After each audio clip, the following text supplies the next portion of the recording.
देश के अंदर कहीं भी अवैध घुसपैठिया नहीं होना चाहिए, लेकिन पिछले 11 साल से डबल इंजन की सरकार है। ऊपर भी मोदी जी, नीचे भी मोदी जी, ऊपर भी मोदी जी, नीचे भी योगी जी, ऊपर भी मोदी जी, नीचे भी हेमंत बिस्वा शर्मा जी। हमारे 20 जवान शहीद हो गए, लेकिन शर्म आती है उस चीन के साथ आपने अपना व्यापार बढ़ाने का काम किया है, हिंदुस्तान का रुपया उन तक पहुंचाने का काम किया है। इन्होंने कुछ नहीं किया। और मल्लिकार्जुन खड़गे जी भी बैठे हुए हैं, ये भी राज्य में मंत्री रहे हुए हैं। माननीय लोपी साहब, प्रमुख कोई व्यक्ति आ गया तब उस राज्य सरकार की जिम्मेदारी होती है, लेकिन मुझे लगता है आजकल पूरा का पूरा गृह मंत्रालय सुपरमैन की पिक्चर देख रहा है। पूरे भाजपाई सुपरमैन की पिक्चर देख रहे हैं। और कैसे देख रहे हैं? 50 किलोमीटर की सुरक्षा बीएसएफ के पास है। छलांग लगाता है वो व्यक्ति, 50 किलोमीटर छलांग मार के सीधे ममता जी के पास पहुंच जाता है। कहते ममता जी आधार कार्ड दे दीजिए। रुपए हिंदुस्तान का लूट के, हिंदुस्तान के बैंकों का लूट के, हिंदुस्तान के आम आदमी का पैसा लूट के 9,000 करोड़ रुपए विजय माल्या विदेशों में बैठा हुआ है। आप महोदया, हम लोगों ने टीवी चैनल पे खबर देखी, विजय माल्या आएगा, तिहाड़ के बैरक में रहेगा। यहां ऊपर भी मोदी जी, नीचे भी मोदी जी, ऊपर भी मोदी जी, नीचे भी योगी जी, ऊपर भी मोदी जी, नीचे भी हेमंत बिस्वा शर्मा जी। चारों तरफ महामानव की सरकार महोदया, महामानव की सरकार।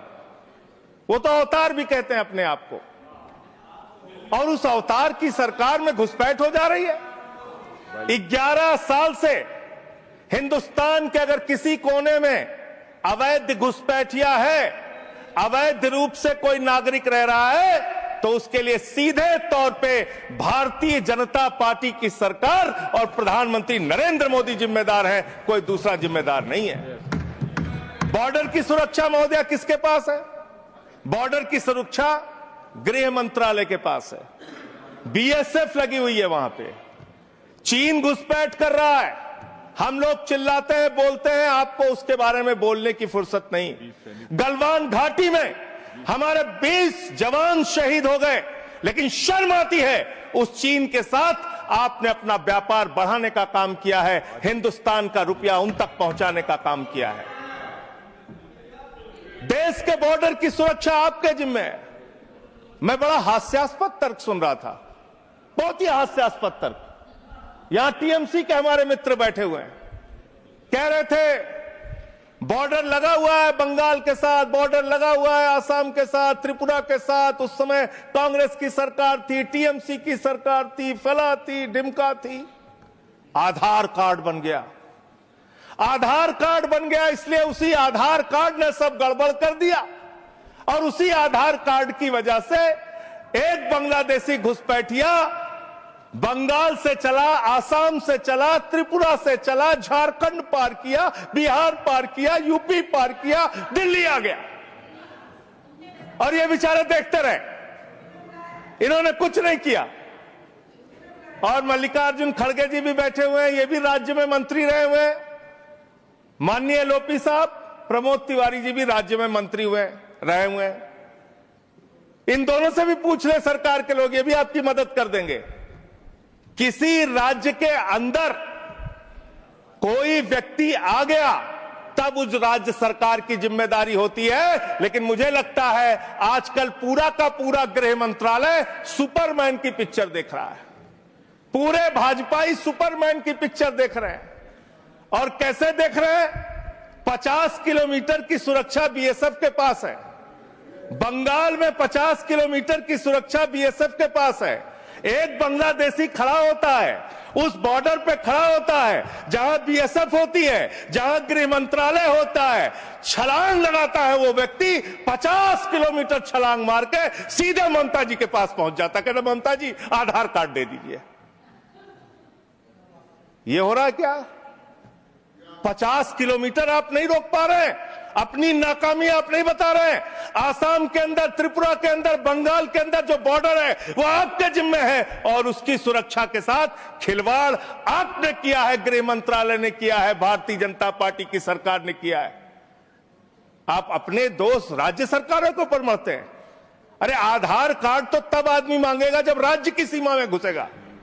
जब 50 किलोमीटर सीमा की सुरक्षा आपके जिम्मे है तो आप क्या कर रहे थे? आपकी सरकार क्या कर रही थी? और वो बांग्लादेशी सुपरमैन है, वो सीधे 50 किलोमीटर फांद के आएगा, सीधे पहुंच जाएगा 50 किलोमीटर के बाद ममता जी के पास, हमें आधार कार्ड दो। ये कैसा तर्क है? ये कैसा तर्क है? और आपने कहा भारत के अंदर कोई भी नागरिक अवैध पासपोर्ट, अवैध वीजा लेके नहीं रह सकता। लेकिन मैं दूसरी बात आपसे पूछना चाहता हूं, इसका मैं समर्थन करता हूं, बिल्कुल नहीं रह सकता।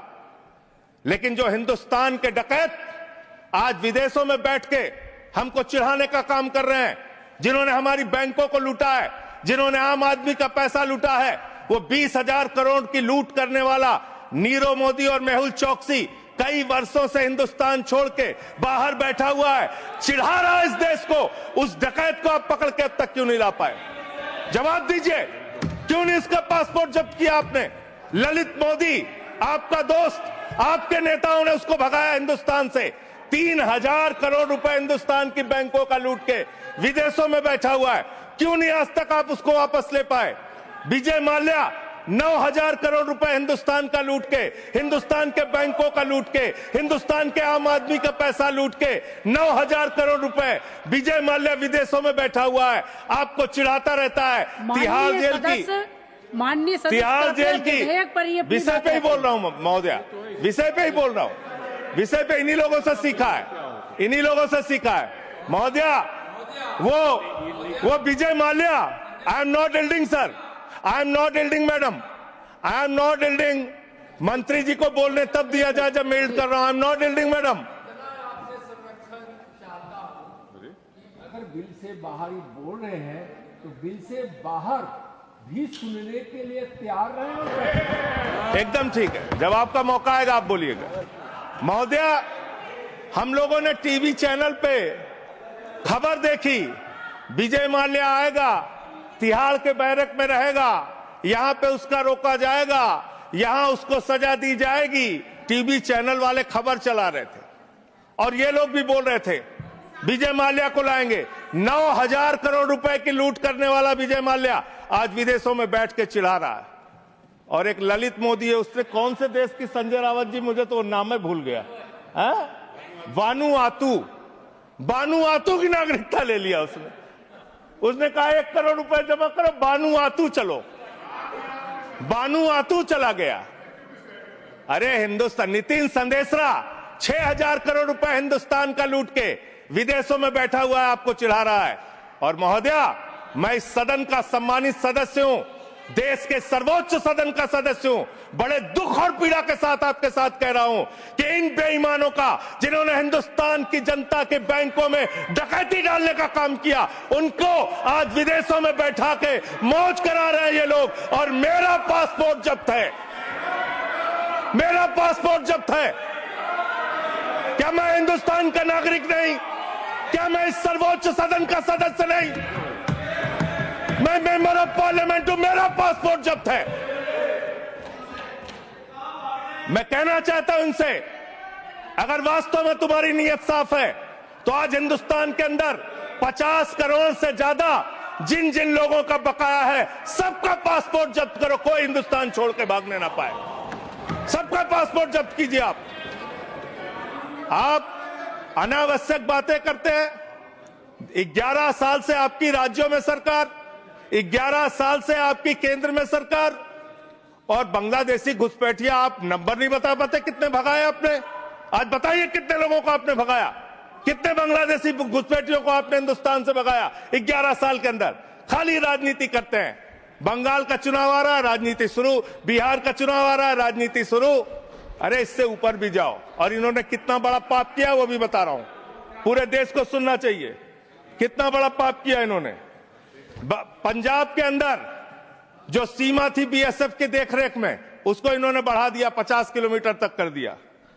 इसके साथ साथ इन्होंने tycoon profited after India relaxed border security rules for energy park. Energy park बनाने के लिए पाकिस्तान की सीमा में गुजरात के अंदर भारत की सुरक्षा कानूनों में रिलैक्स देने का काम इस सरकार ने किया है। अपने एक दोस्त को एनर्जी पार्क का ठेका देने के लिए, उसका फायदा पहुंचाने के लिए, उसका धंधा कराने के लिए, देश की सुरक्षा के साथ अपने दोस्त को फायदा पहुंचाने के लिए, अडानी को फायदा पहुंचाने के लिए आपने बॉर्डर की सुरक्षा पे, वहां के कानूनों पे रिलैक्स देने का काम किया। कितने शर्म की बात है, कितने शर्म की बात है। एक दोस्त के लिए देश की सुरक्षा के साथ आप समझौता करते हैं। आप बोलेंगे आप वो लोग हैं जिन्होंने हमारे भारत के नागरिकों का अपमान किया। अमेरिका ने 144 करोड़ की आबादी वाला हिंदुस्तान, दुनिया का सबसे बड़ा लोकतंत्र हिंदुस्तान, दुनिया में भारत की बात जब आती है तो राष्ट्रपिता महात्मा गांधी से हमारी पहचान, भारत की बात जब आती है तो गौतम बुद्ध से हमारी पहचान, बाबा साहब डॉक्टर भीमराव अंबेडकर के संविधान से हमारी पहचान। लेकिन मुझे शर्म आती है कि हमारे नागरिकों को अमेरिका ने हाथ में हथकड़ी, पैरों में बेड़ी बांध के हिंदुस्तान की धरती पे पहुंचाया और आपको शर्म नहीं आई। आप हंस रहे थे, आप मजाक उड़ा रहे थे हमारे नागरिकों का।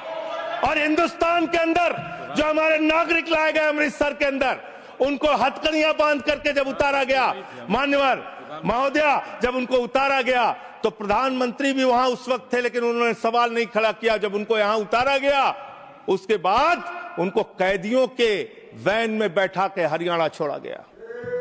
ये कर रहे हो आप लोग, ये कर रहे हो आप लोग। बॉर्डर की सुरक्षा के साथ सबसे ज्यादा खिलवाड़ करने का काम इस देश में, घुसपैठियों को सबसे ज्यादा पनाह देने का अब पाप अगर किसी पार्टी ने किया है तो उस पार्टी का नाम है भारतीय जनता पार्टी और उस सरकार का नाम है मोदी सरकार और उसका गृह मंत्रालय।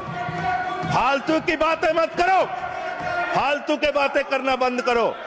देश के अलग अलग दुनिया के अलग अलग हिस्सों में अगर इस देश की बैंकों को लूटने वाले चंद पूंजीपतियों को बिठाने का, मौज उड़वाने का अपराध अगर किसी ने किया है तो नरेंद्र मोदी की सरकार ने किया है, एनडीए की सरकार ने किया है, आप लोगों ने किया है। आपको बोलने का कोई अधिकार नहीं है।